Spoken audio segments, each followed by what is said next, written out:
Greetings, fellow captains. World of Warships is more than just firing guns or dodging enemy torpedoes and aircraft. Your efficiency depends highly on tactical decisions you make or the part of the map you choose to attack. Which regions should you control? How do you use the landscape to your advantage? Where will the selected ship type be most effective for the team? Our new series Fairway gives you answers to these and many more questions.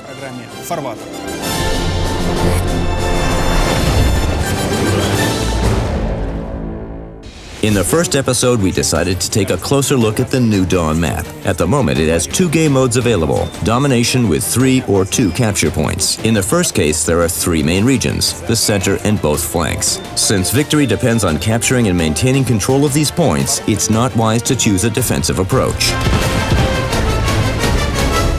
If you start from the top respawn, it's a good idea to attack Point A with fast ships along Line C, then wait for your main forces to arrive and push the enemy to Point C.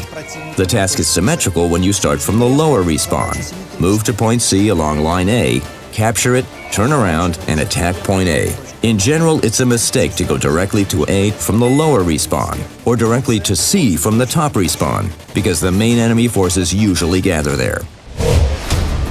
As you've already understood, your actions depend on the type of your ship. Let's start with destroyers, because usually they're the first to face the enemy. It's difficult to maneuver in sectors E5 to F6 near the central point, but you can light up almost the entire map while hiding behind islands. The temptation to rush in on a destroyer and start capturing the point is very strong, but remember, all the enemy cruisers will fire at you.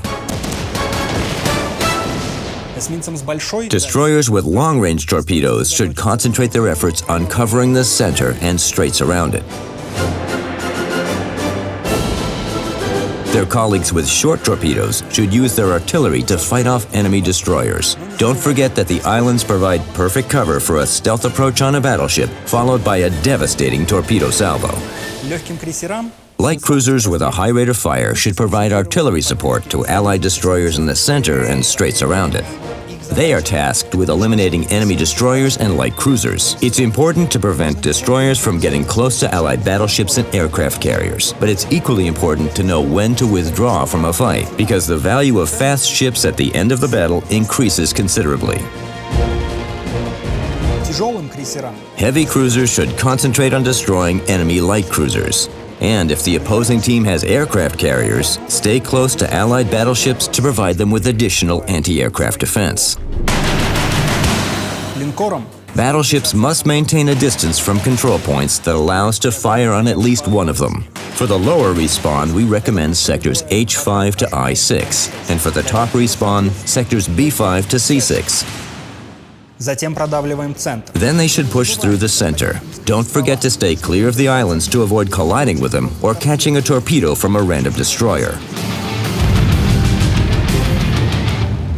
The purpose of an aircraft carrier is not only to inflict damage, but also to provide reconnaissance. In the beginning of a battle on New Dawn, send your aircraft to the center to discover enemy destroyers.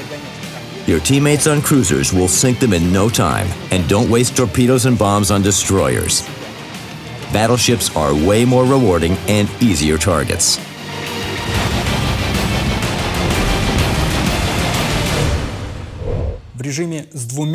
New Dawn gameplay changes drastically in the game mode with 2 control points. Capturing the enemy base means an instant victory.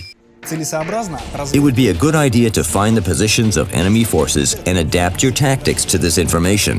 The flanks are still important, but the value of the center increases considerably. It's the center that allows quick access to the enemy base. For this reason, this area can't be left uncontrolled.